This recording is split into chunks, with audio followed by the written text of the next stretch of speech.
Hello viewers, আসসালামু আলাইকুম। সকলকে স্বাগতম জানাচ্ছি আমার আরও একটি নতুন ট্রাভেল ব্লগে, যেখানে আজ আমি ট্রাভেল করব রাতের আধারে কুমিল্লা থেকে ঢাকার উদ্দেশ্যে। এই রুটে অতি প্রবীণ অপারেটর এশিয়া লাইনের একটি নতুন মার্সিডিজ বেজের বাসে করে আজ আমি কুমিল্লা থেকে ঢাকার উদ্দেশ্যে একটি জার্নি এক্সপিরিয়েন্স আপনাদের সাথে শেয়ার করব। তাছাড়া মার্সিডিজ বেঞ্জের বাসগুলোর সার্ভিস কেমন প্রদান করছে বর্তমানে, তাদের ব্রেকিং ফাংশন, তাছাড়া এশিয়া লাইনের এই মার্সিডিজ বেঞ্জের বাসটিতে আমি কেমন সার্ভিস পেলাম, সকল বিস্তারিত তথ্য শেয়ার করব এই নতুন ট্রাভেল ব্লগটিতে। ব্লগটিকে এমনভাবে নির্মাণ করার চেষ্টা করেছি যেখানে আপনিও ভাবতে পারেন আপনি আমার সাথে ট্রাভেল করছেন। তবে চলুন দেরি না করে শুরু করা যাক আমার 27তম travel blog, travel with Asia line Mercedes Benz non AC bus. আমি আমার এই জার্নিটিকে শুরু করেছি কুমিল্লা শাসনগাছা থেকে। শাসনগাছা এশিয়া লাইনের নিজস্ব গ্রাউন্ডে রয়েছে, যেখান থেকে আমার ট্যুরমেটটি কিন্তু অলরেডি বেরিয়ে আসছে, আপনারা দেখতে পাচ্ছেন। তো এশিয়া লাইনের যে সার্ভিসটা রয়েছে সেটা কিন্তু কুমিল্লা অন্য সব 10-5টা ব্যানারের মতো নয়। টিকিট কনফার্ম করার আগে আমাকে এই বাসের সিট কনফার্ম করতে হবে, তারপর গাইডের মাধ্যমে এই বাসের টিকিট আমাকে সংগ্রহ করতে হবে। তো যেহেতু আমি ব্লগ পারপাসে এই বাসটা জার্নি করছি, সো গাইডকে মাখন মেরে আমি এই টু সিটটাকে আগেই কনফার্ম করে ফেলি। কুমিল্লা থেকে ঢাকার দূরত্ব প্রায় 100 কিলোমিটার, আর এতটুকু রুটে মার্সিডিজ বেঞ্জের মতন বাস দিয়ে মাত্র 260 টাকা ভাড়া সার্ভিস প্রদান করছে এশিয়া লাইনের এই মার্সিডিজ বেঞ্জের বাসগুলো। 3টি বাসের পর যেহেতু আমার বাসটি ছিল, সো 1 ঘন্টা ওয়েট করার পর সন্ধ্যা 7:35 আমার ভ্রমণকারী বাসটি কুমিল্লা শাসনগাছা টার্মিনাল ত্যাগ করা শুরু করে। শুক্রবার থাকার কারণে কিন্তু আমার ভ্রমণকারী বাসটির সিট ফুল বুকিং ছিল, মানে এই বাসটাতে কিন্তু 44টা সিট রয়েছে, সো 44টা সিটই কিন্তু ফুল বুকিং ছিল। শাসনগাছা থেকে পালপাড়া যখন আমরা চলে আসি, তখনই কিন্তু আমাদের গাড়ি গাইড সাহেব আমাদের এক এক করে টিকিট কাটা শুরু করে।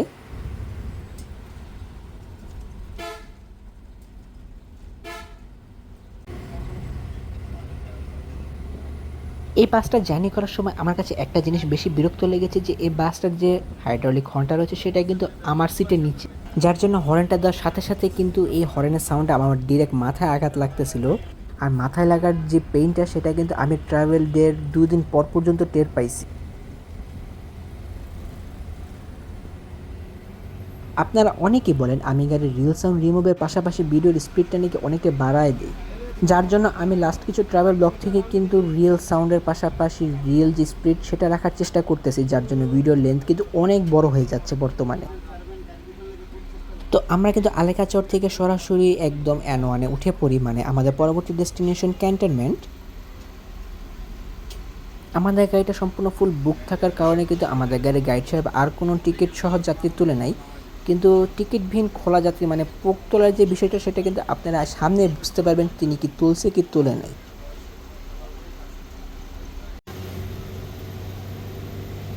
বর্তমানে আমরা রয়েছি ময়নামতি ক্যান্টনমেন্ট ফ্লাইওভারের উপরে।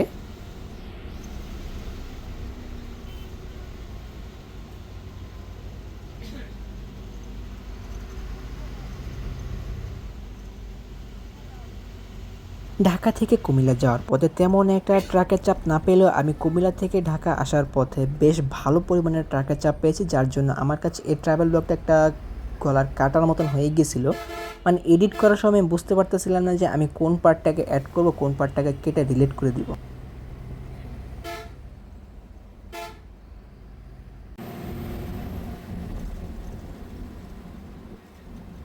আমাদের গাড়ির ড্রাইভার সাহেব খুব স্মুথলি আমাদের গাড়িটিকে ড্রাইভ করে আমাদেরকে ঢাকার উদ্দেশ্যে নিয়ে যাচ্ছিল।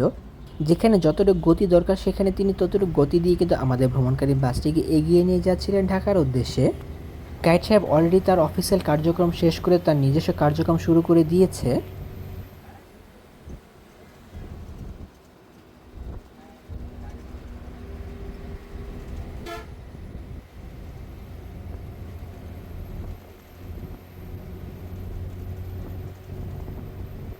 আমার ভ্রমণকারী বাসটিকে আদৌ লক করা নাকি সে সম্পর্কে কোনো তথ্য পাওয়া যায়নি, তবে আমার কাছে মনে হয়েছে আমাদের ভ্রমণকারী বাসটি আনলক, যেখানে আমি একবার দেখতে পেলাম আমার ভ্রমণকারী বাসটির top speed 110 kilometre per hour.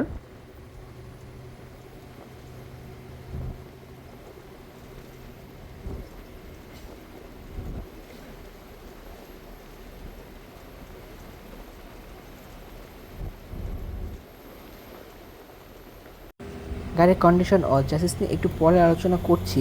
বর্তমানে আমরা রয়েছি কুমিল্লার নিমসারে, যেখান থেকে আমাদের পরবর্তী ডেস্টিনেশন চান্দিনা।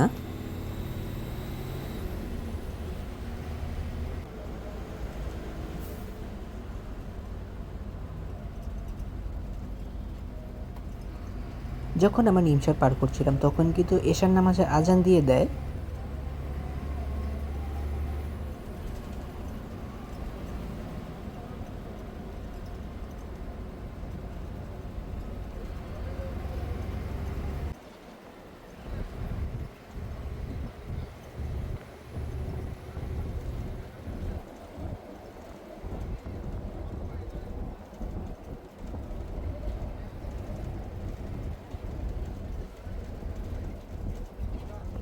নিমসার কাঠের পুল এলাকায় যখন আমরা চলে আসি তখনই কিন্তু আমাদের সাথে বিশাল বড় একটা জ্যামের দেখা হয়ে যায়। ফলে আমাদের গাড়ির ড্রাইভার সাহেব কিন্তু প্রায় 2 থেকে 3 কিলোমিটার পথ রং ওয়ে মেরে দেয়। এর জন্য প্রায় আমরা 2 থেকে আড়াই ঘন্টার মতন সেভ করতে পেরেছি।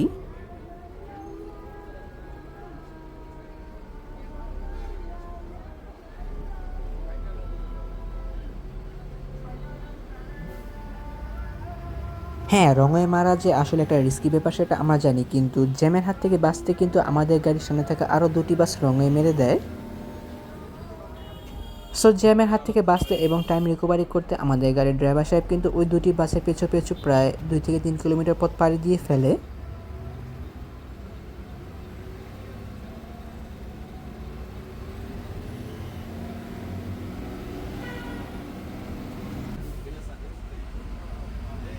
বেশ কিছু দূর এগিয়ে আসার পর যখন আমরা আবার আমাদের রাইট লাইনে চলে আসি ততক্ষণে কিন্তু আমরা চান্দিনা বাজারে এসে পৌঁছে যাই। চান্দিনা বাজারের ছোট একটা জ্যাম ফেস করে আমাদের পরবর্তী ডেস্টিনেশন দাউদকান্দি সেতু। চান্দিনা বাজার আসার পরও কিন্তু আমাদের গাড়ির গাইড সাহেব তার পার্সোনাল কাজ জারি রেখে যায়। চান্দিনা বাজারে জ্যাম শেষ করে আমাদের ভ্রমণকারী বাসটি কিন্তু দাউদকান্দির উদ্দেশ্যে খুব হেভিলি ক্রুজিং করা শুরু করে। তবে চলুন এবারে একটু চান্দিনা থেকে দাউদকান্দিগামী হাইওয়ে থেকে ঘুরে আসা যাক গাড়ি মেইন ইঞ্জিন সাউন্ড পাশাপাশি কেবিন নয়েজের সাথে। যদি কেউ উপভোগ করতে না চান তবে স্কিপ করে সামনে চলে যেতে পারেন।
পুরো রাস্তায় যে আমরা শুধুমাত্র ট্রাকের চাপই পেয়েছিলাম বিষয়টা এমন নয়। বাস, ট্রাক, প্রাইভেট কার, এমনকি সিএনজির চাপও ছিল N1-এ সেদিন, যেটা আপনারা আমার ভিডিও ক্লিপটা দেখে বুঝতে পারবেন। মানে এত পরিমাণে চাপ ছিল যে আমাদের গাড়ির টপ স্পিডই ছিল তখন 30 কিলোমিটার/আওয়ার।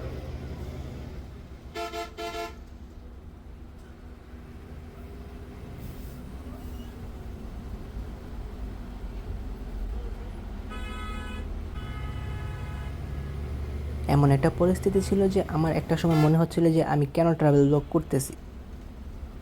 আমার ভিডিও করার ইচ্ছাটা একদমই নষ্ট হয়ে গেছে যখন দেখি যে এমন একটা পরিস্থিতি আসতেছে। তার উপর গাইড সাহেব তার পার্সোনাল কাজের জন্য বোনেটটাকে এমনভাবে রিকভার করে রাখছে যে আমার ভিডিও করতেও বেশ অসুবিধা হচ্ছিল।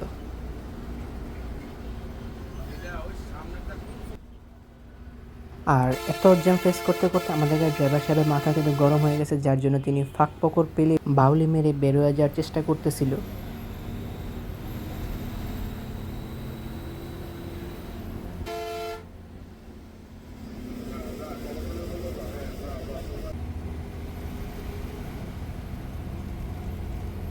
24 তারিখের আগে যেহেতু বাংলাদেশে বেশ ভালো মান বৃষ্টি হয়েছে, সো N1-এর রাস্তায় কিন্তু বেশ ভালো মানের খানাখন্দা হয়ে গেছে। এত বড় বড় গর্ত, আবার এত ছোট ছোট গর্ত, যেখানে পড়লে কিন্তু গাড়ির অবস্থা খারাপ হতেছিল মনে হচ্ছিল। গেল ঈদুল আজহাতে এশিয়া লাইন এই বাসগুলো কিন্তু তাদের বহরে অ্যাড করে ফাইজুল ইঞ্জিনিয়ারিং ওয়ার্কশপের গ্যারেজ থেকে নির্মাণ করে মার্সিডিজ বেঞ্জ OF 1630 মডেলের চেসিসের উপর নির্মাণ করা হয়েছে। অসাধারণ এই বাসগুলোকে নির্মাণ করা হয়েছে প্যারাবোলিক লিপ সাসপেনশন চেসিসের উপর। আমার কাছে এই বাসগুলোর সাসপেনশনগুলোকে মনে হয়েছে যে এলিপ্যাথিক লিপ সাসপেনশনের মতনই এই বাসগুলোর সাসপেনশনগুলো। বাসগুলোর বডির কন্ডিশন বর্তমানে বেশ ভালোই রয়েছে। সমতল রাস্তাতে চলতে গেলে কিন্তু কোনো প্রকার কেবিন নয়েজ পাচ্ছিলাম না, কিংবা বাহির থেকে কোনো প্রকার সাউন্ড আসছিল না। কিন্তু যখনই আমাদের ভ্রমণকারী বাসটি কোনো ভাঙা রাস্তার উপর দিয়ে যাচ্ছিল কিংবা কোনো ছোট গর্তের উপর দিয়ে যাচ্ছিল, তখনই মনে হচ্ছিল যে বাসের কোনো পার্টের ঝালাই খোলা আছে, এখনই বডিটা খুলে পড়বে। 100 কিলোমিটার রাস্তা যেখানে আমরা মার্সিডিজ বেঞ্জের মতন বাস দিয়ে মাত্র 260 টাকা সার্ভিস পাচ্ছি, সেখানে এই ঝনঝন আর ভাইব্রেশন আওয়াজ কিন্তু সহ্য করার মতনই আমার কাছে বলে মনে হয়েছে।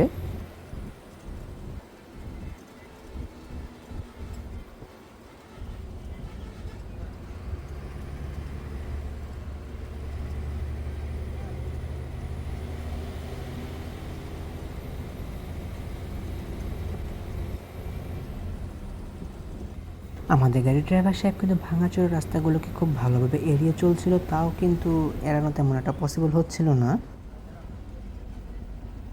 সামনে কিছু ভিডিওতে হয়তো আপনারা ফলো করতে পারবেন যে গাড়ি ভাঙাচোরা রাস্তার উপর দিয়ে গেলে কী পরিমাণ সাউন্ড হয় গাড়ির ভেতরে।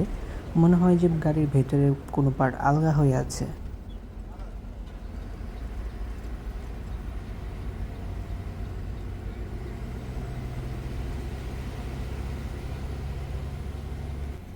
ইঞ্জিন সাউন্ডের থেকে বেশি আমি টার্বো সাউন্ডটাকে এনজয় করতে পেরেছি, যেখানে টার্বো সাউন্ডের জন্য কিন্তু মূলত মার্সিডিজ বেঞ্জের ইঞ্জিনগুলো বেশ বিখ্যাত।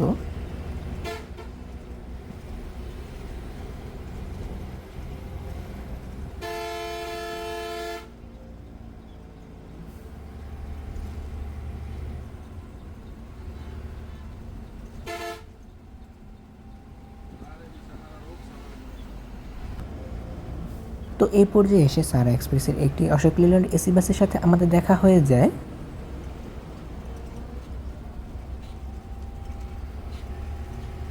যারা এখন পর্যন্ত আমার সারা এক্সপ্রেসে তথা বাংলাদেশের সর্বশেষ হিনো একে 1J মডেলের এসি বাসের ট্রাভেল ব্লগটি দেখেনি, তারা চাইলে আমার চ্যানেল ঘুরিয়ে দেখে আসতে পারেন।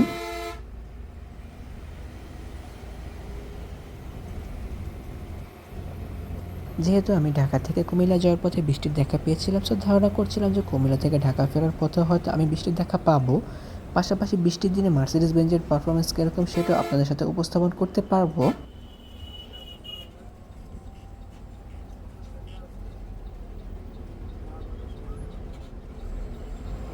কিন্তু হয়তোবা এটা আমার জন্য ব্যাড লাগ যে আমি জার্নি করার সময় কোনো প্রকার বৃষ্টি পাইনি।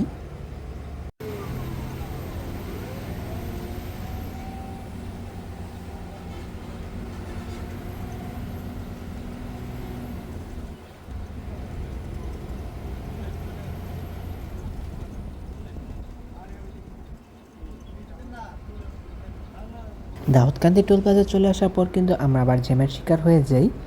সাধারণত এসব জ্যামগুলো অনেকটা ছোট হয়ে থাকে, আবার আমি যে জ্যামটা ফেস করেছিলাম সেটা কিন্তু আবার তেমন ছোটও নয়।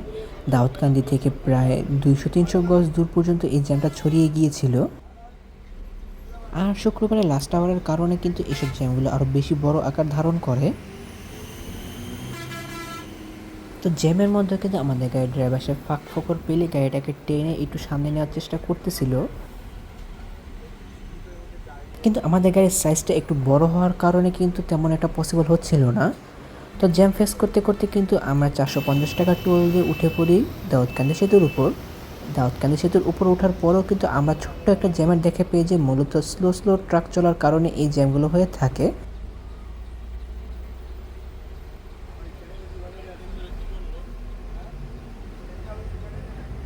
দাউদকান্দির টোল প্লাজায় আমাদের গাড়ি গাইড সাহেবের যেসব পার্সোনাল কাজের লোকজনগুলো ছিল তারা কিন্তু গাড়ি থেকে নেমে যায়। পরবর্তীতে আমাদের গাড়িটি কিন্তু বেশ ভালো একটা অ্যালটিটিউডের গতি নিয়ে এগিয়ে যেতে শুরু করে ঢাকার উদ্দেশ্যে। শুধুমাত্র আমাদের গাড়ির ড্রাইভার সাহেবের কিছু চালাকি এবং দক্ষ স্কিলের কারণে কিন্তু আমরা সারা এক্সপ্রেসের ওই এসি বাসটা থেকে অনেকটা ডিস্টেন্স ক্রিয়েট করে ফেলি।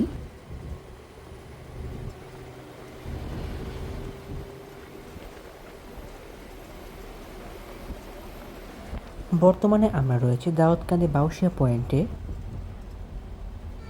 যেখান থেকে আমাদের পরবর্তী ডেস্টিনেশন মেঘনা সেতু। তবে চলুন এবার একটু রাতের আধারের বাউশিয়া পয়েন্ট থেকে মেঘনা সেতুগামী হাইওয়ে থেকে ঘুরে আসা যাক গাড়ির মেইন ইঞ্জিন সাউন্ড এবং কেবিন নয়েজের সাথে। যদি কেউ উপভোগ করতে না চান তবে স্কিপ করে সামনে চলে যেতে পারেন।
মেঘনার ভবেরচর এলাকায় আসার পরপরই কিন্তু মিয়ামি এয়ারকনের বাসটি বেশ এগ্রেসিভলি এগিয়ে যেতে শুরু করে ঢাকার উদ্দেশ্যে।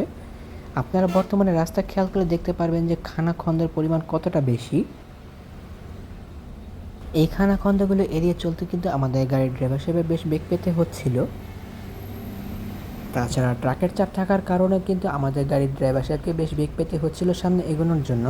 কিন্তু মিয়ামি এয়ারকনের বাসটা কিন্তু এসি হওয়া সত্ত্বেও কী পরিমাণ গ্যাপ মেরে মেরে বেড়ে যাচ্ছিল আপনারা ভিডিওটা দেখলে ভালোভাবে বুঝতে পারবেন।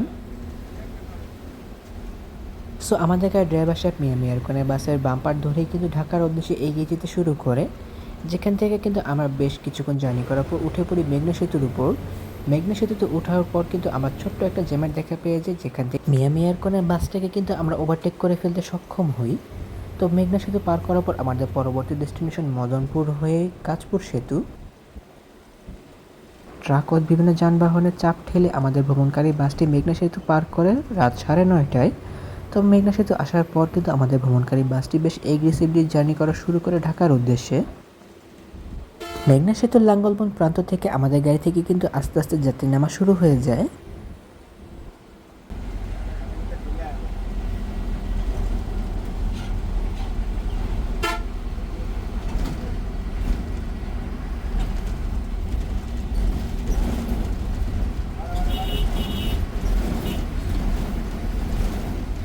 ভিডিও এবং রিয়েল সাউন্ডটা যারা ফলো করেছেন তারা হয়তো বুঝে গিয়েছেন যে রাস্তার হাল কতটা খারাপ ছিল এবং গাড়ির কন্ডিশন বর্তমানে বাইরের দিক থেকে কেমন রয়েছে। যাই হোক, মেঘনা সেতু পার করার পর কিন্তু আমরা বেশ ভালো একটা ট্রাকের চাপ পেয়েছিলাম। তো ট্রাকের চাপ শেষ করে আমাদের ভ্রমণকারী বাসের ড্রাইভার সাহেব আমাদেরকে নিয়ে খুব দ্রুতই কিন্তু চলে আসে মোগরাপাড়া এলাকায়।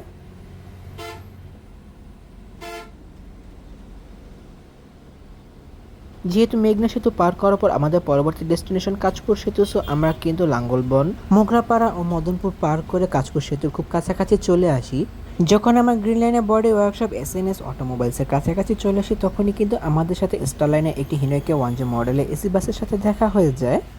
আর আমরা যখন গ্রিন লাইনের মেনটেন্যান্স ওয়ার্কশপের কাছাকাছি চলে আসি তখনই মনে হচ্ছিল যে রাস্তার খানাখন্দের সাইজগুলো আরও বড় হয়ে যাইতেছে।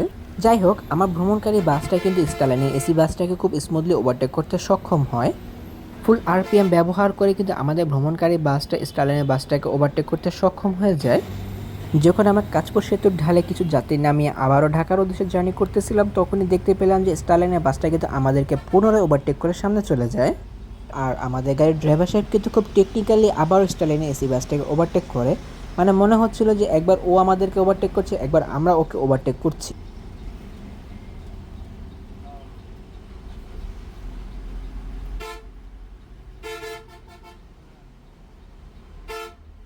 কাঁচপুর সেতুতে ওঠার পর মেঘনা সেতুর মতন আমরা আবারও একটা ছোট জ্যামের দেখা পেয়ে যাই, যেখানে শুধুমাত্র ট্রাকগুলো স্লো স্লো চলার কারণেই কিন্তু এই জ্যামের সৃষ্টি হয়েছে। কাঁচপুর সেতু পার করে মৌচাক, সাইনবোর্ড, রায়েরবাগ, সোনিয়ারকা বিভিন্ন জায়গায় আমাদের ভ্রমণকারী বাসটি কিন্তু যাত্রী নামাতে শুরু করে।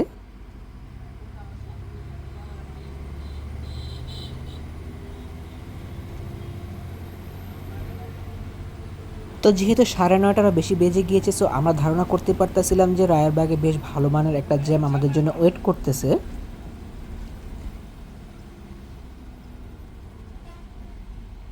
সাইনবোর্ড আসার পর গাড়িগুলো স্ট্রাক হয়ে থাকার কারণে কিন্তু ভেবেছিলাম যে হয়তো বা এখান থেকে কি জ্যামের সূত্রপাত নাকি। পরবর্তীতে দেখতে পেলাম শুধুমাত্র একটা লোকাল বাস দাঁড়িয়ে থাকার জন্য কিন্তু এই গাড়িগুলো স্ট্রাক হয়েছিল এখানে।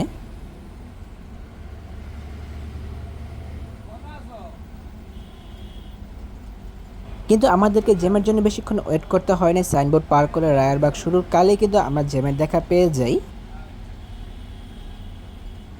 মজার ব্যাপার হলো যে ধারণা করতেছিলাম যে জ্যামটাকে হয়তো 2-3 ঘন্টা ঠেলতে হবে।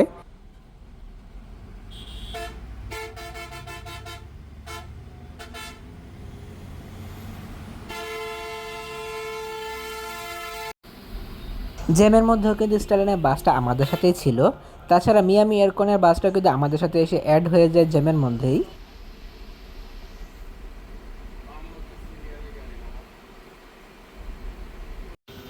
2-3 ঘন্টা জ্যামের জায়গায় যে আমাদেরকে মাত্র 45 মিনিট জ্যাম ফেস করতে হবে সে সম্পর্কে তেমন একটা আইডিয়াই ছিল না।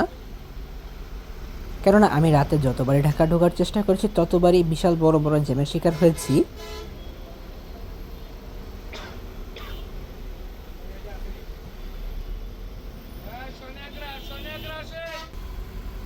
তো সোনিয়ারকা পার করে কিন্তু আমাদের ভ্রমণকারী বাসটি খুব স্লো স্লো এগিয়ে যাচ্ছিল। একদম দাঁড়িয়ে থাকার থেকে যে গাড়িগুলো স্লো স্লো এগিয়ে যাওয়া কতটা যে শান্তির বিষয় সেটা আসলে মুখে বলার মতো নয়।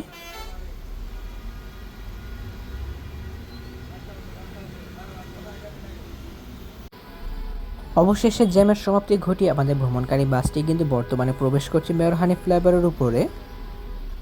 9:55 আমাদের জ্যাম ঠেলা শুরু হলেও 10:35 আমরা জ্যাম শেষ করে আমাদের পরবর্তী ডেস্টিনেশন মেয়র হানিফ ফ্লাইওভারের উপর উঠে পড়ি বর্তমানে, যেখান থেকে আমাদের সর্বশেষ ডেস্টিনেশন সায়েদাবাদ।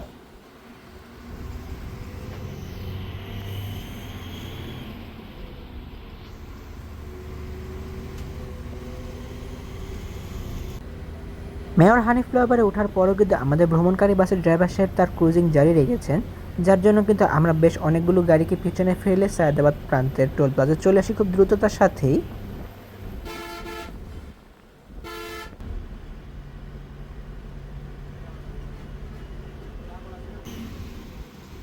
মেয়র হানিফ ফ্লাইওভারের সায়েদাবাদ প্রান্তে টোল দেওয়ার পর আমাদের ভ্রমণকারী বাসটি কিন্তু সায়েদাবাদের গোলাপবাগ এলাকায় চলে আসে। And finally I finished my another successful journey. Mayor Hanif flyover থেকে নেমে গোলাপবাগ ইউটার্নে মোড়ে নেমে যাই আমি, যেখান থেকে আমি আমার বাসার গাড়ি ধরতে পারবো। সন্ধ্যা 7:45 আমার ভ্রমণকারী বাসটি শাসনগাছা থেকে রওনা করে রাত 11:05 আমার সর্বশেষ ডেস্টিনেশন সায়েদাবাদের গোলাপবাগ এলাকায় আমাকে নামিয়ে দিয়ে তার পরবর্তী ডেস্টিনেশনে চলে যায়। বেশ রিলায়েবল এবং এনজয়েবল একটা জার্নি উপভোগ করতে পেরেছি আমি এশিয়া লাইনের এই মার্সিডিজ বেঞ্জের নন এসি বাসে করে। এশিয়া এয়ারকনে হিনো একে 1J মডেলে এসি বাসের একটি ট্রাভেল ব্লগ আমার এক্সপ্লোর করার কথা থাকলেও শুধুমাত্র ট্রিপ অমিট হওয়ার কারণে কিন্তু আমি এশিয়া লাইনে মার্সিডিজ বেঞ্জের বাসটিকে আমার টুরমেট হিসেবে বেছে নিই। যদি এই জার্নিটাকে রেটিং দিতে হয় তাহলে আমি 10-এ 9 দিব, যেখানে গাড়ির কন্ডিশন বেশ ভালো ছিল, কিন্তু মার্সিডিজ বেঞ্জের সাসপেনশন আমি যেমনটা আশা করেছিলাম এই বাসগুলোর সাসপেনশন তেমনটা নয়। একদা ট্রান্সপোর্টের মার্সিডিজ বেঞ্জের বাসেও কিন্তু আমি আমার ট্রাভেল ব্লগ এক্সপ্লোর করেছি, কিন্তু কেন জানি আমার মনে হচ্ছে যে ওই বাসগুলোর সাসপেনশনের তুলনায় এই বাসগুলোর সাসপেনশনের কিছুটা ভিন্নতা রয়েছে। তাছাড়া গাড়ির বডির কন্ডিশনও বেশ ভালো ছিল, শুধুমাত্র বাহির থেকে কিছু সাউন্ড আসছিল। এটা কি কারিগরি সমস্যা নাকি অন্য কোনো সমস্যা সেটা সম্পর্কে আমার তেমন কোনো ধারণা নেই। এছাড়া গাড়ির ড্রাইভার সাহেব বেশ ডিসেন্ট ড্রাইভিং করেছেন এবং বেশ ভালো পারফরমেন্স আমার সামনে উপস্থাপন করতে পেরেছেন। চালক সহকারী তার যথাযথ দায়িত্ব পালন করেছেন, কিন্তু গাইড সাহেবের তার পার্সোনাল কাজের জন্য কিন্তু আমার ট্রাভেল ব্লগে বেশ বিঘ্নতা ঘটেছে, যার জন্য আমি 10-এ 9 দিয়েছি এই ট্রাভেল ব্লগটাকে।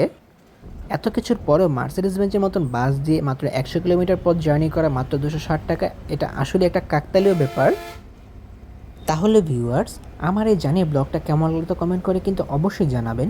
যদি ভিডিওটা ভালো লেগে থাকে তবে অবশ্যই লাইক ও কমেন্ট করবেন এবং ভিডিও লিঙ্কটি আপনার বন্ধুদের সাথে শেয়ার করতে পারেন।